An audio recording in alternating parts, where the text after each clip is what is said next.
Welcome to another episode of Marginally Speaking by Ecotech. I'm your host, Mudit Singh, and today we have, making his second appearance, Mr. Raj Kapoor. For those of you who are tuning in for the first time, I would like you to be acquainted with the founder of India Blockchain Alliance. So, Mr. Kapoor, please introduce yourself once again for our audience. Oh boy, that's a very difficult thing for me to do. That's more than how that'll finish your episode anyway. But nonetheless, I'll keep it very short. I'll keep it a minute. All right, been in the blockchain and AI space for a very long time. Blockchain since 2010. Uh, AI since God knows when, but and all these technologies became popular even only now. So at a time when people are sitting down and hanging up the boots, I'm sitting down and enjoying these new technologies and talking to people about it. I'm also an advisor to 103 companies globally in the Web3 space. I'm also we just founded the Indo-UAE AI Web3 corridor between these two nations. I'm also doing a lot of work in the other spaces as well. Besides that, I consult. I'm an advisor to about six governments, including the government of India, Azerbaijan, Nigeria, where I had done this, I was part of the task force for the CBD, the world's first CBDC project. Also doing a lot of work with the Ras Al Khaimah government in UAE as well as the UAE government. So there's a lot of things which I'm doing, my friends. Also, I'm creating the blockchain standards for the government of India with the Bureau of Indian Standards. And I think what I like the best, my favorite is that I'm an advisor to the Indian Army as well on blockchain and AI. So that's something which, since the last time we spoke till now, we've come a long way. So I'm enjoying it. We spoke last a month ago, sir, and from there on, so much has happened in that time frame. Wow. Yeah, a So lot has happened in that time frame. A lot. the Indian blockchain that you were talking about currently in development, that is indigenous layer zero blockchain, is it not? So It is going to can be launched in June 2026. it's going to be, oh, that is not far away. Oh, we can have a third one that time. We can Oh, I also saw that you were working with the government of Gujarat in the e-notary. You're trying to the implementation of what is described the world's largest projects for implementing blockchain for e-notary Yeah. services in the Indian Yes. government. Yes. Wow. So you are working with our government as well. Oh, yeah. I'm also part of the G20 government. I try to create the world frameworks as well. So, because if you don't have standards and frameworks, what are you going to have a policy? You'll never have a policy if you don't have these things. So, I'm trying my best to see that we have, at least before in my lifetime, we can put that precedent for the rest of the generations to follow. That's nice, sir. So, coming to our first question of the podcast today, artificial general intelligence. It is a relatively new concept that I learned about just yesterday. So, I was really wanted to ask you this. Artificial general intelligence refers to a hypothetical form of artificial intelligence capable of performing any intellectual task that humans can accomplish, but at a far greater speed, scale, and potentially with continuous self-improvement, as it says. But unlike today's narrow AI systems that specialize in tasks such as language processing or image recognition, AGI would possess flexible reasoning across disciplines, including scientific research, strategic planning, economic forecasting, so on and so forth. Supporters argue that such intelligence could accelerate technological progress, my bad, and help solve complex global challenges. However, the emergence of AGI, it raises just a tiny bit of concern about human agency Mhm. because if machines consistently produce more accurate answers than humans, right, society may, I don't know, one day it becomes that they just rely on them for their decisions in every aspect of where humans are, such as governance, finance, healthcare, and general infrastructure as such. So humans could gradually, potentially, shift from decision makers to supervisors of systems whose reasoning processes like this are difficult to interpret.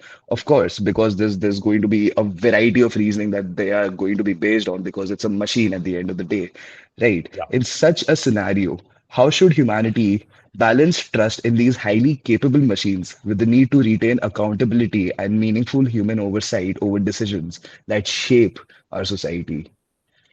I think you got on a very important point and a very at a very inflection point of technology right now. And so it's such an excellent question and a serious question at the same time. AGI is not just a technology issue with it. It's basically, I would call it hey, you can hear a plane. There you go. Yeah, so that's a daily occurrence now. That's a daily occurrence. Right, coming back, now we can't stop that, but we can continue the podcast anyways. So while you heard a plane, the last time I was talking to my kid, she heard a bomb and she got more scared than I'm scared anyway. But nonetheless, yeah, right. So basically, I would say that this So is you're very just difficult. dropping these bombshells in the middle of conversations. Well, this would be a very unique type of a podcast where you actually hear what's happening across the world. It's very relevant, and the question is also Yeah. very relevant to what's happening here right now, because Yes. everybody's relying on AGI to make these decisions, strategies, air strategies, blah blah blah, etc. Right? So I Yeah. think it's not just a technology issue. I think I would call it a civilization governance issue. At the end of the day, Okay. that's the underlying factor, which I say, you know, once machines can reason better than humans, yeah, the challenge is no longer whether to use them because we are going to use them, but Yes. how we gain the control over the systems, that same systems that outperform us intellectually. That's going to be the good question. Now, let me break it down a little bit for you. There's a lot of things I'd love to say, but I just take a couple of things. Let's first understand what are the core risks, because that's the first thing which comes to mind. Wow, this is risky. This is dangerous. It can have ramifications. What's the first one? I think AGI will produce better decisions than humans in many domains. If you look at it, it's great for economic modeling. Let's look at the good side of it. Let's look at the silver lining Mm. always. The economic modeling, super. Diagnosis, medical diagnosis, healthcare, excellent. Climate prediction, beautiful. Infrastructure optimization, military strategy, that's what you heard right now. Financial Yeah. market, yeah, all these are going to have a major impact. If an AGI consistently will deliver better predictions and outcomes, institutionally will naturally go towards it. There will be an affinity towards, okay, I have great decisions.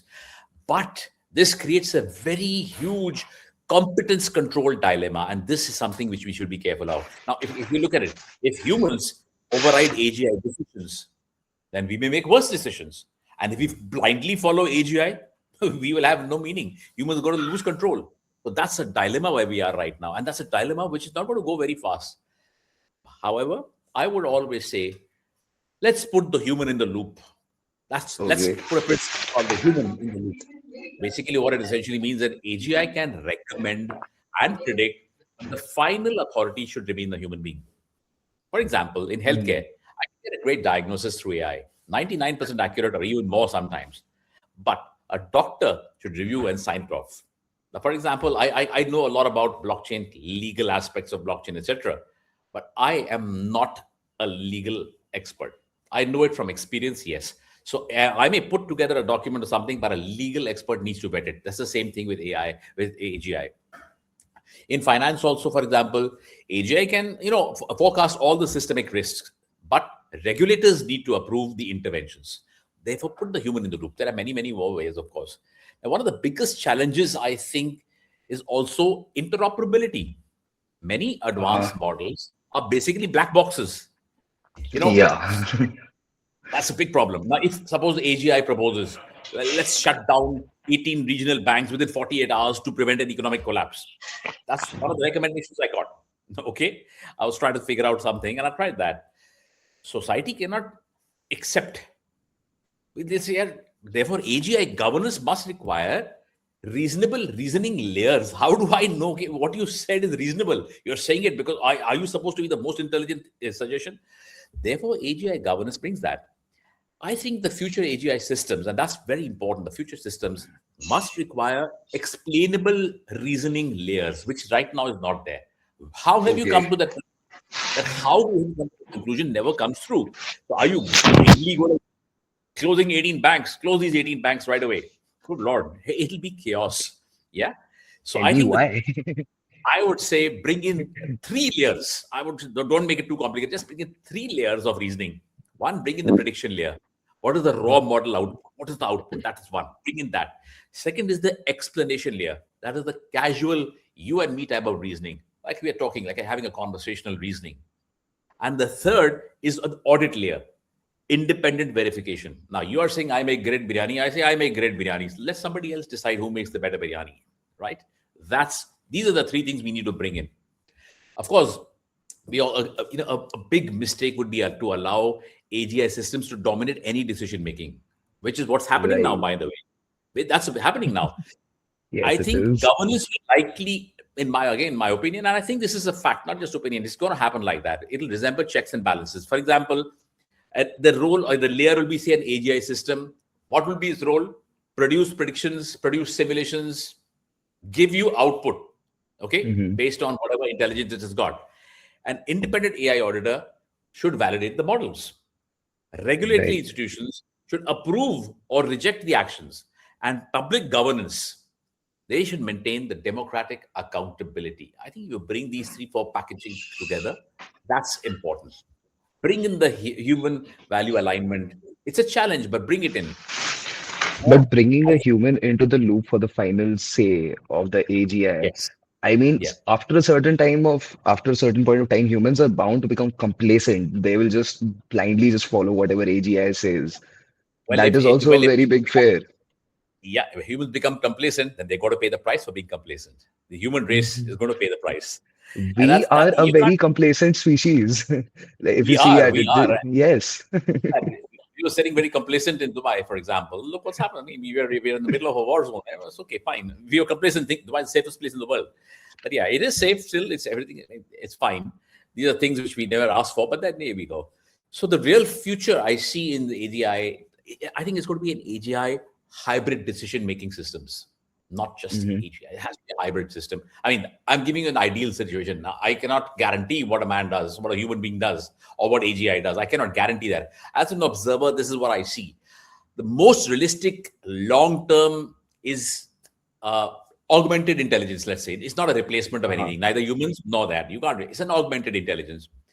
Humans will start working very. They should work very nicely and in tandem with AGI pilots, co-pilots. For example, let me ask a question. If I ask a question to AGI, I say simulate a very long-term economic effects of a universal basic income across 30 years in 12 global scenarios. It'll give you all Mhm. that stuff.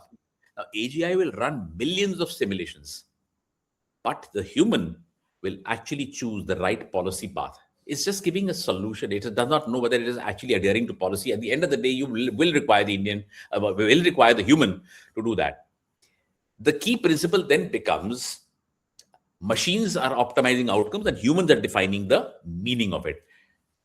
If I give you a solution, you will have to a human will have to define it to me. If I have so we should also need a very strong governance model. We don't have a very strong governance model right now. I think a robust model will have transparency, open auditability of the system. It should have the accountability should be humans legally responsible for decisions. When the word legally gets planted in, things become a little more serious. Okay, because now the humans, the complacency will be they get out of the comfort zone now. They will Then be held accountable. redundancy, multiple AGI systems validating outputs, ethical constraints. We should encode the right human principles, democratic oversight. I think that governance model that could work. But And sir, well, yeah. uh, So no, sir, so but you know, like I'm saying, implementation of AGI, till what uh, extent will you actually implement AGI? I mean, if humans are to be limited just to a supervisory role, who is going to be doing all the groundwork there?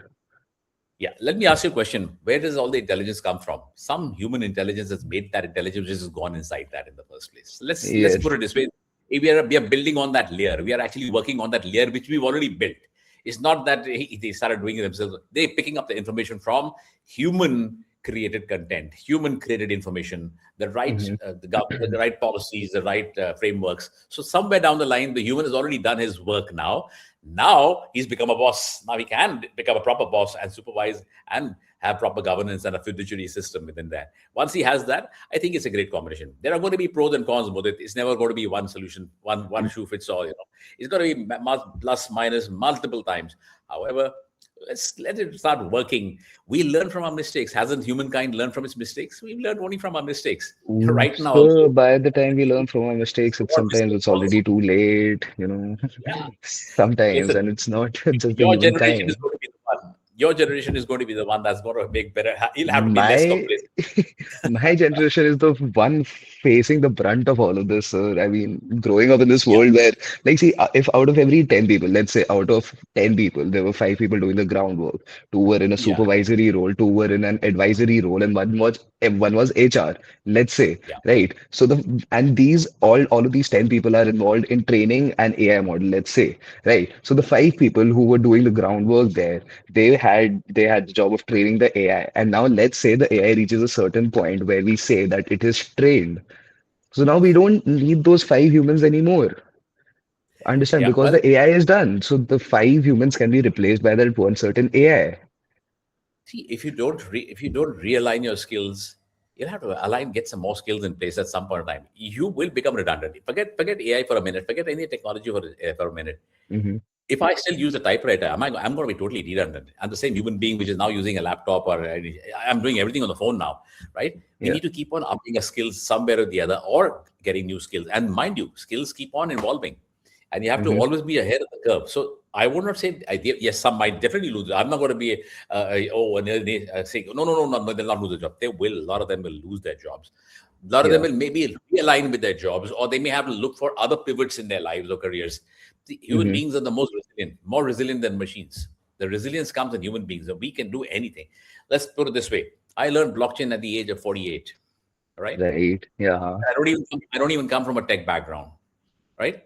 But I felt this was good. And after that, there was a need. I keep upgrading my skills. Okay, can I do this? Can we do this? Can we do this? Today I'm learning doing quantum, because that's the next threat comes from quantum. So I'm doing that. If we don't do that, and I'm giving a small example of one person like me. There are many people who do so many pivots because they learn from you learn from your mistakes. You learn from what's happening, the trend. And if you don't learn that, that human being will become redundant. The human being which doesn't look at the trends, which So, doesn't look at the saying, that's the way the world is going. मेरा job तो नहीं जाएगा, जाएगा sir, मेरा भी so चले जाएगा. I can also be replaced. Today, this interview, I can just say, you have it with my, AI agent. Go and have it. character AI. क्या character है, बना दो उसको, करो. I don't need to be sitting here. I can be probably doing signing another $100 million deal somewhere. But bottom line is, at the end of the day, the human interaction. When somebody sees a podcast, also they want to see the human touch to it. Still, it's like the old Yes. newspaper.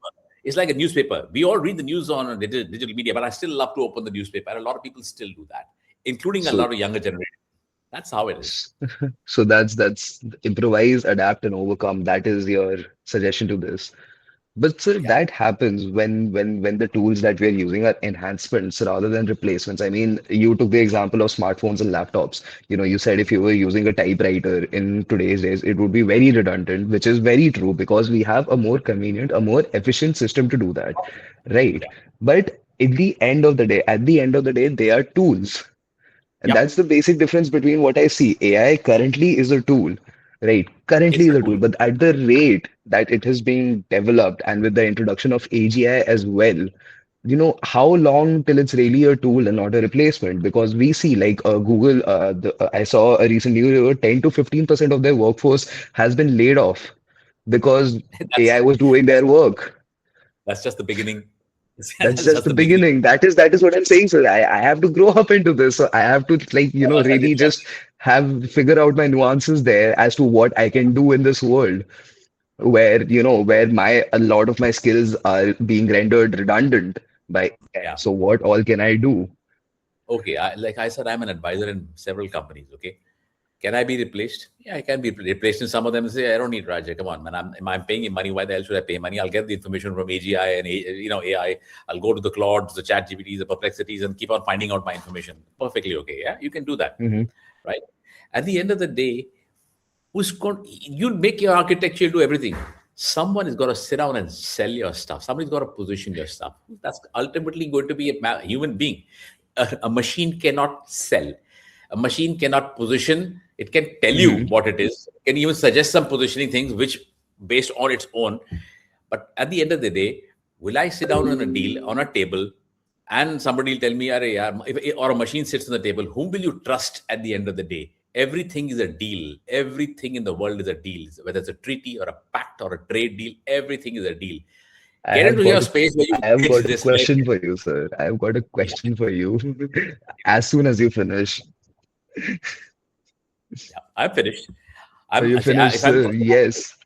You ask, you ask. talked about we need humans at the end of the day to make the sale, to close the deal and everything. But sir, there is a very new concept called the agentic economy, right? It I is know that. basically, yeah, the predictions about the coming decades, they increasingly describe the emergence of an agentic economy, that is, which is a digital marketplace where autonomous AI agents participate alongside humans. That is the concept of it.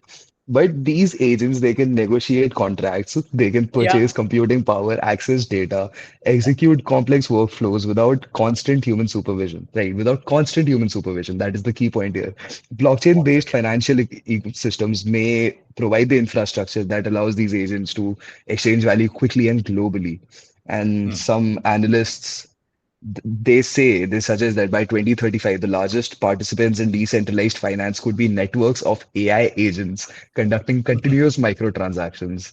Right. Outsourcing industries might evolve into hubs that deploy thousands of such agents performing tasks from software development to customer support.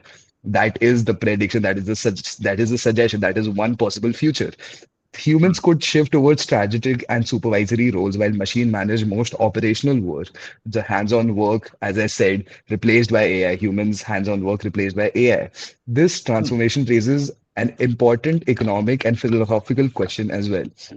If algorithms begin transacting primarily with other algorithms and non-human system function as persistent economic actors, could the future marketplace resemble an ecosystem of machine corporations? And how might this reshape global labor governance and the meaning of economic participation? Yeah, I think your question is extremely relevant and a very good question again, because you know why? I won't mind if it happens like that. I'll be sitting down and using machines to make money. I don't care a damn. I'm going to sit down in the Bahamas and say, मेरे तो agents बना दे, पैसा मैं क्यों करूं?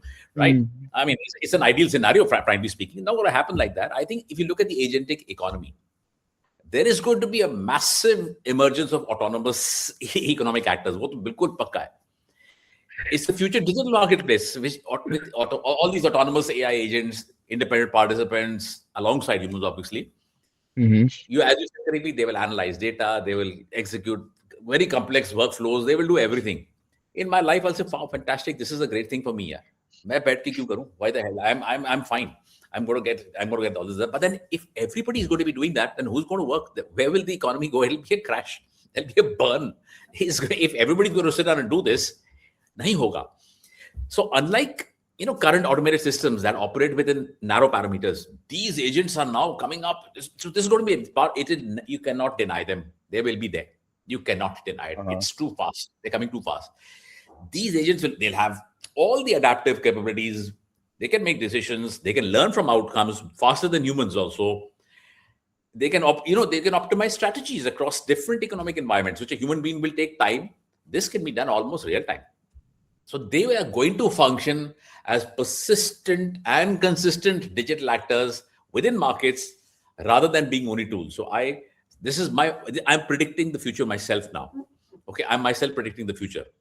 uh-huh, I also with in all these things happening in all this entire chaos.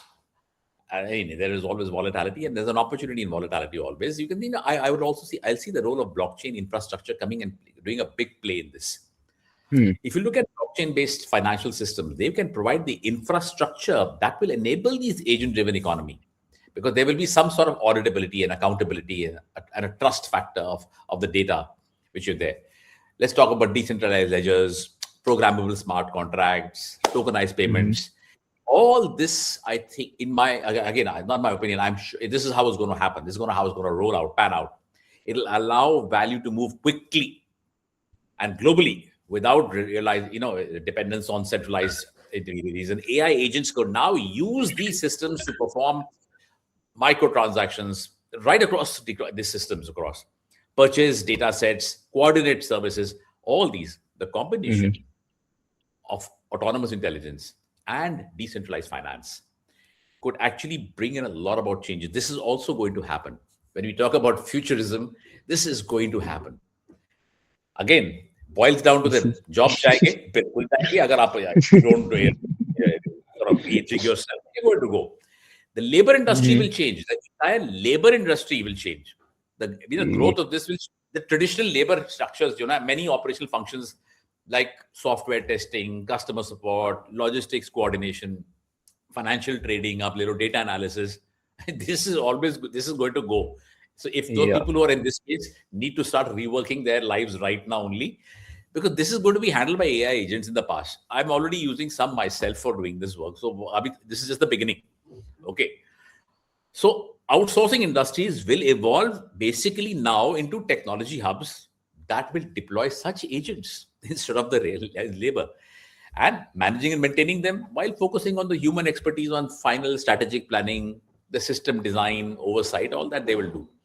So in this model, humans, I think, will transit from direct task execution, which is what right now the labor does, into involve. So basically, we're going to be doing only the supervision, the governance, a little bit of innovation, while machines will do the routine operational workflows. This is going to transform the labor industry in a major, major manner. That's going to be the risk. And Y- that's when you say 50% of Google is being laid off. These are the type of people who've been laid off. If you look at the people, Yes. that's the one. And they will be all machine-based economic entities now. Sara machine-based hone wala hai. It is not something to be scared of. It is something to be prepared for. You have Just, to be sir, prepared for it. If I know yeah, there is yeah, I know there is a war happening and going to happen, I have to make preparation. I can't avoid a conflict. I can't avoid things. I can try and take preventive action. That's what I can do, or make myself better equipped, or make myself more secure. Maybe build maybe find a bunker which is going to keep me safe when there's yes. something. We got to So, do but that. So that's what's going that to is the happen. thing. So, but that is the thing. If you know that a war is going to happen, you can't just go to a gun store, pick up a firearm, and just start shooting away. Right? Yeah, there is a systematic method to go about it, how to survive in a war, let's say metaphorically, right?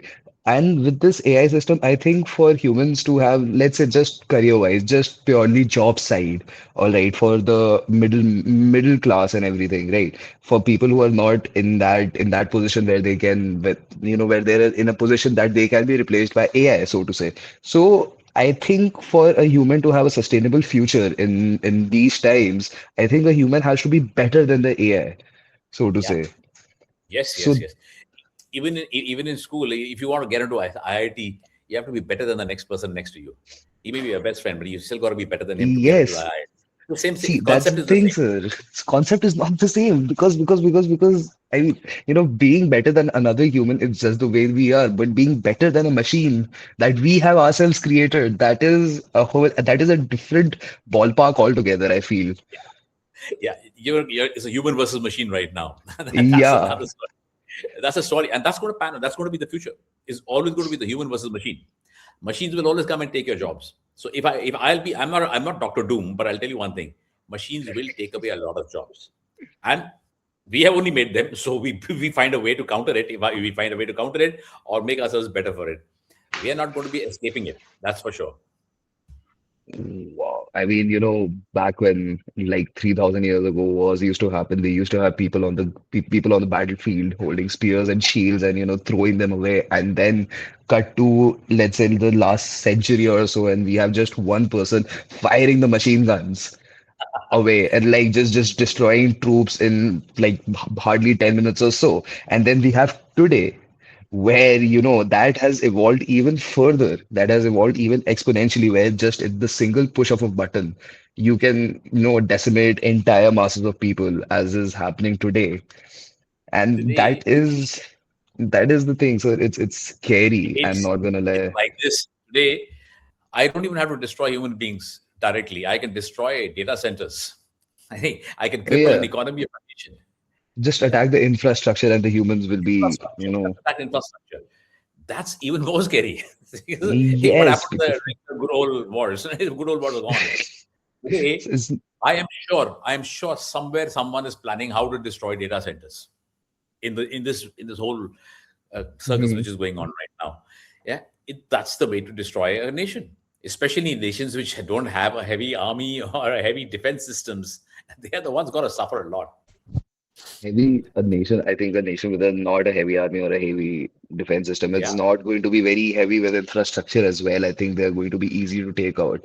But I'm just saying, in a Hmm. normal case scenario where I mean, we as human beings are too dependent, I think. We have become too dependent and we have become too Yes. complacent on machines and technology.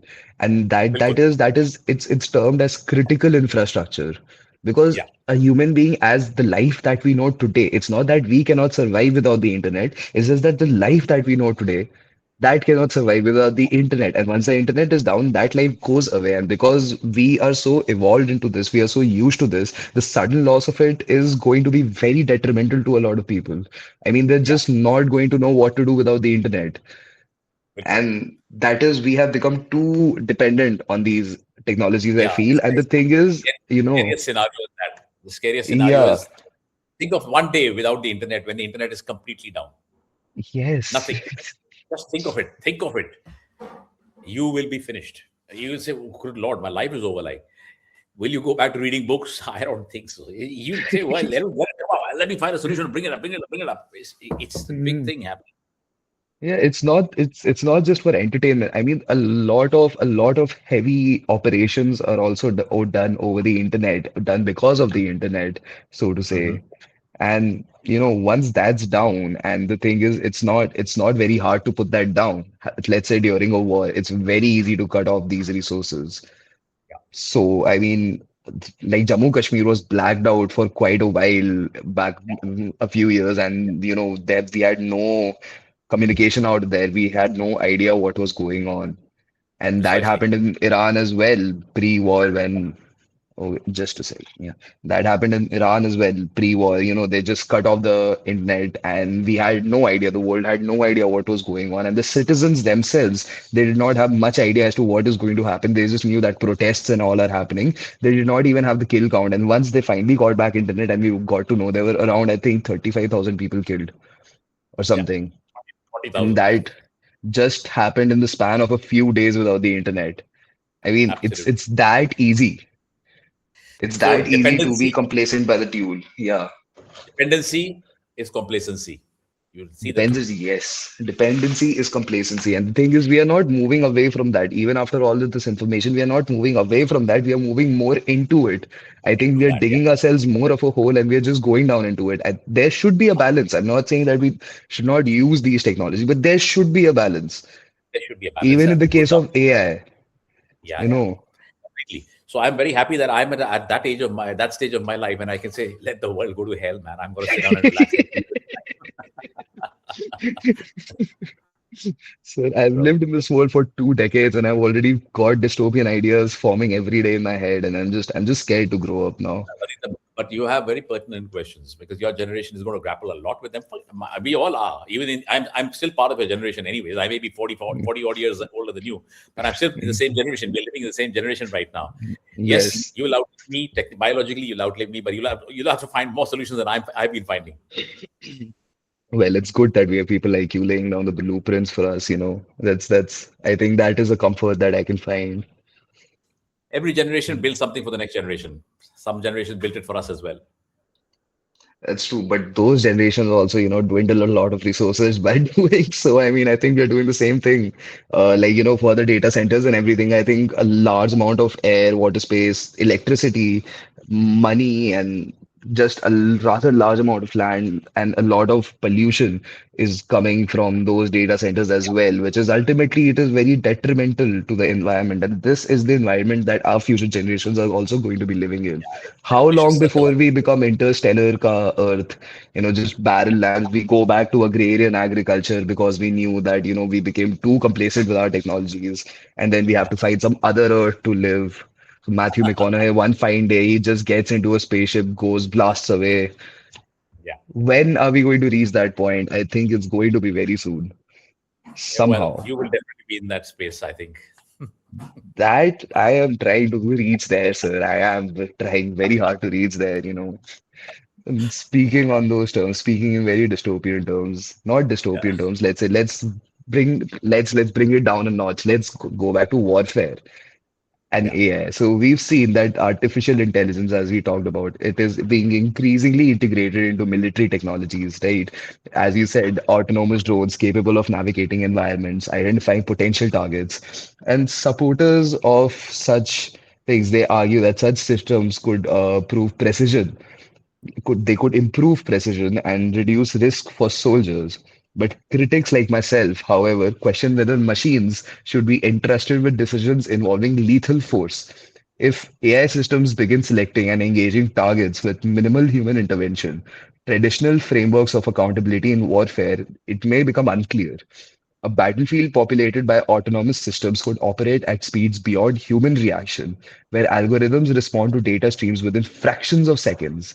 In such an environment, warfare, it may become faster, it may become more automated, and that is the thing. It can also become less transparent doing all of these things, right? Because we do not really know the real reasoning behind those in real time. We can always find that about later, but by the time we find out about it later, the damage is already done. Let's say this is just a hypothetical scenario, right? So that brings me to an ethical dilemma. It's placing the trigger of the weapon at the hands of a machine that cannot comprehend the human cost of its actions. Of course, considering these concerns, should international regulations restrict autonomous weapons, or are such technologies an inevitable stage in the evolution of modern warfare? Oh, nothing is going to regulate this. All countries think in their own different directions. There has to be a same way of reasoning and thinking. You think in Iran and USA will sit on the same table and say, yes, we should use this. We should have some sort of a protocol out here. We should have, no, no, never going to happen. In my opinion, never going to happen. Okay. We know that, the drones, surveillance platform, everything is, these technologies are processing such a lot of volume, such a lot of data from all the satellites, the sensors. A human being can't do that physically. I mean, it's not possible for a human being to process such a lot in a short period of Mhm. time. A lot of supporters basically they argue that AI enabled systems could improve precision in military, etc. But it's a very thin line between Yes. walking the right side, just stepping over on the right, going on, falling off the cliff. It's a very thin line right now. We will see that as military technologies also improve or evolve, AI will become a central component of the next gen defense systems. That is, take it from me in writing. It is not going to go because the way it can process data, none human beings can't. And you and I may say, no, no, no, it's dangerous. It may be dangerous. It's everything, but dangerous is even stepping onto the road. You might get hit by a truck. That's dangerous. You don't stop doing it, and this is not going to happen. Apart from this, autonomous weapon systems are going to be there for sure. They'll operate with a lot of independence, right from systems that assist human operators in Mhm. finding right targets with minimal intervention. These rely completely on machine learning, computer vision, sensor fusion, all these factors. They analyze all the battlefield environments and they can make rapid decisions. This cannot be made because if I'm sitting here, how do I know what's happening on the ground? I really need to rely on all these technologies. I really need to do it. So I can't do away with it because if I do away with it, the enemy doesn't do away with it, then I'm done with anyways. I'm gone. Then I'm Yeah. just vaporized. Yeah, I don't want to be vaporized. So I'm also going to do the same thing, if not more, try and build more of it. So the proponents of such systems basically they enhance efficiency to hai hi isme, but that's for sure. Uh-huh. Fast response, emerging threats. Can I predict it as a human being otherwise? Oh, I feel it in my bones. Oh, something's going to happen. I don't know what the hell. That's not going to be the. I'm seeing the data in front of me. Yeah, I'm amazing. Actually, but this also raises a lot of serious concerns about whether machines should be allowed to make these decisions. So it's a very big ethical dilemma. If you also Yeah. look at it, accountability. Where is the accountability? One of the biggest concerns is accountability. Traditional frameworks up to theek tha, everything was fine. Assume that humans make decisions about the use of force, how much to use, when to use, where to use, based on intelligence, and therefore they can be held accountable for the consequences. Yeah, human Yeah, there's beings always can the be. scapegoat. Yeah, There's, but autonomous systems, responsibilities become less clear. The lines become blurred. Whom do I blame? Where do I point the finger? Did he make a right decision? Did he read the and think correctly? So questions arise about whether accountability lies with commanders, generals, system developers, operators, or the institutions that deploy it. If an autonomous system basically makes an incorrect decision, which leads to unintentional or unintended casualties, civilian casualties, anything, assigning responsibility is going to become a very complex thing. It's going to be a problem. This is going to be another issue which we'll have to, a dilemma which we'll need to solve. Ethical concerns Hmm. are never going to go away. The huge debate is always going to be ethics around. The center of the question is whether machine should be entrusted with decisions directly that affect human life. That's an ethical dilemma. That's an ethical question that's going to be asked. So unlike human soldiers, machines, they don't comprehend moral responsibilities. They don't have empathy. They don't see the human consequences of violence. Delegating very lethal decisions or critical decisions, undermining the fundamental humanitarian rights and principles in warfare. I don't think there are principles anymore in warfare, but it's Hmm. technically, ethically that they used to be once upon a time. Now the concern is not just technological with it; it's also now philosophical. Placing the trigger of a weapon in the control of a machine, it raises a very important question. What is the role of human judgment and moral responsibility in this entire conflict? This is another very big dilemma which we will be facing. And I think autonomous weapons, they represent a significant technology shift in the nature of warfare. It has happened. It's already happened. We are seeing it. While we have AI-driven military systems, they may enhance operational capabilities, reduce risk for human soldiers. All that stuff is fine. That's going to be there. The key core question, in my opinion, is would they also bring in the complex ethical, legal, and strategic challenges? Are you going to integrate and weave it into the system? And if so, how are you going to do it? Who will do it? Who will bell that cat now? Who is going to do that? So, is the international community, as an international community, can they establish a governance framework? I don't think so. Look at the G20s, look at the NATO, everybody got their own agendas. Everybody got their own agendas. Yes. Are they going to, this technology will push warfare towards the automated reforms? I don't think so. This decision made in the coming years, I think, will play a major, major role. And I think right now we are in the middle of the biggest chaos which which we built ourselves. But I think the reasoning in across AI, I think that is more centralized than the reasoning in humans can ever be. That is, I'll give points to AI for that. I mean, I'm as sitting in the my room talking to you. I have no idea if I don't get the data in front of me, how to make a decision on certain things, right? yeah, I'm dependent. I'm not complacent as yet. I'm still dependent. I'll make my decisions based on whatever my old school gut feeling in my bones, or using my native intelligence. AI is fine, but native intelligence, I always say NI is a little better. And it takes sometimes years of experience to start getting in there. After making a hell of a lot of mistakes, you get your native intelligence and back on track. Otherwise, you think we've not made mistakes in the last 20, 30 years? Of course we made. That's how we the made a native lot of intelligence developed. mistakes. Yeah, a lot of mistakes. So there we go. How many mistakes can you really make before it's irreversible? That is the thing. That is the question. Yeah. So anyway, you And you you got me for the next 5 minutes, buddy. You can ask me anything else you want now. yes, I just wanted to ask you one last thing. This ethical dilemma, one thing. I read Ah, this report recently, where so they got an AI. Basically, they asked you to play Tetris, if you've heard hmm. of that, right? And they just gave the goal to the AI to survive as long as possible, and Okay. it just paused the game. That's a very nice idea. Finish. Pause the game. Just pause the Or game. If you just don't play the game, you're never going to lose. absolutely. And another AI model could probably be keep bloody playing and it's still going on. The damn game is still going on. You could also make it like that. So there could be multiple scenarios at some point. But pausing the See, game is a great idea. Just don't start the game. Finish. Pause it. Start and pause. Lovely idea. that is a very philosophical dilemma, sir. There, it's like apply to a real world scenario. Yeah. That is the thing, when there was this certain simulation where an AI was asked to respond as a system shutdown was happening. All right, and the AI was asked to, what would you do in that situation? How would you respond in that situation? And Hmm. a lot of the AIs, they just plotted to kill the engineer, basically, who was trying to shut down the system. And Yeah. well, I mean, AI is also at a point where it's looking out for its own survival. We're not saying that it's sentient yet, But Yeah. with the various amount of data that it has and the reasoning that it possesses, it can clearly reason that, their survival is also important because, well, they are machines at the end of the day. So they are going to be reasoning off of the data sets that we have given them. Yes, completely. But where does this stop? I mean, is the matrix really going to happen? It's not going to stop. It's not going to stop because we have not, we've devised everything else. We've not devised a system of checks and balances and how to make these things stop. We've not done that. We will have to do it at some point in time. We'll have to recalibrate a lot of our thinking.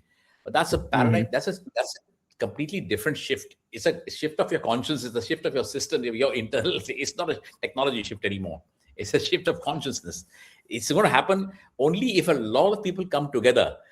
You see, why do these things work in silos? Let's take a country as large as India.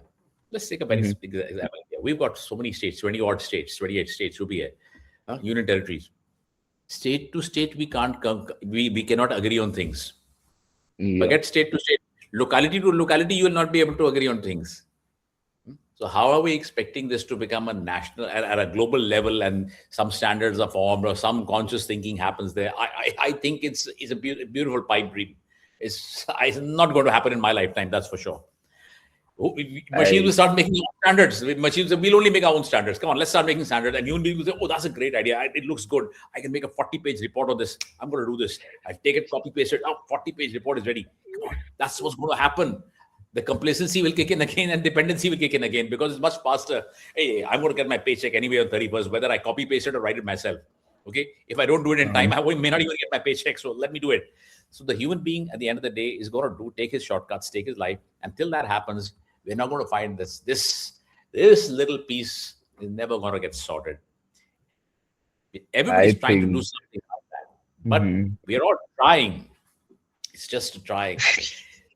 But only thing, one thing it won't replace is probably dating your girlfriend. You still have to physically date them. You might give you ideas, go buy a flower, buy 9 flowers instead of 12. There's a conversation starter, all that stuff I tell you. At the end of Um, the day, you've got to sit down and, you've got to woo her yourself. yeah, so that basically you're saying that it cannot replace emotion. Emotion, it can. Yes. It cannot replace emotion. I think that is It that can is mimic an powerful. emotion. It can Yeah, mimic it, but it can't replace it. that that is a very powerful note to end on, I think, sir. You know, that was a very illuminating conversation, and well, you painted the picture very simply and so illustratively, sir. This was an amazing conversation. There we go. See what is there. Is Can you see that my an screen? Have a look alert? at my screen. Have a look at my Wow, screen. that is an alert there. With the noise from the government due to current situation and potential missile threats, seek immediate shelter in the closest secure building. I'm in my building. I won't go out now till they clear. Then they clear it. So you've seen it Well, right now. You've seen in this one podcast. You've heard a fighter pilot goes by. You've seen a government warning. Somewhere down the line, AI is playing a role in this, and somewhere we should be scared. We should be more scared of AI than the human being right now. that was also very right on cue. It was very It's before we ended conveniently. the game. Just there you go. There you go. I'm going to sit down and send this to my wife so that she knows I'm safe anyways. I'm sitting inside. Yes, sir. So please take care. Well, so we We will do our best. we No worry. I am sure yeah, I will be able to see the recording of this 100%. I'm sure. As a human being, I have an optimism always that life is bigger than all technologies put together. All human beings are the best. human beings Yeah. are the best. Thank you very much, sir, for joining us. We need you. My pleasure. And I'll see you again soon. Maybe Yes, in sir. better times. Yes, sir. Cheers. Definitely. Cheers. God bless you.